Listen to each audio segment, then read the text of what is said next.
Hello guys, in this video I'm going to show you how to change the store language in the Nike app. But before that, don't forget to subscribe and leave a comment down below, because at 10,000 subscribers I'm going to show you my whole YouTube revenue statistics and growth strategy. So without further ado, let's just jump right into it. First we have to open up the Nike app, and here it opens up in the shop menu. In the top left corner there are three lines. We tap on those.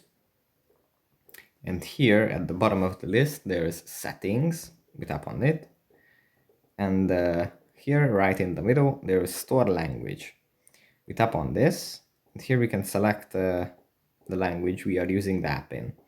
An important thing that you have to keep in mind, that the store languages that are available for you in the app are dependent on the country you are from. For example, there are countries in which only one language is available for the app, and in others there are multiple. So that's pretty much it for this video. Don't forget to subscribe, and I'll see you in the next one. Bye.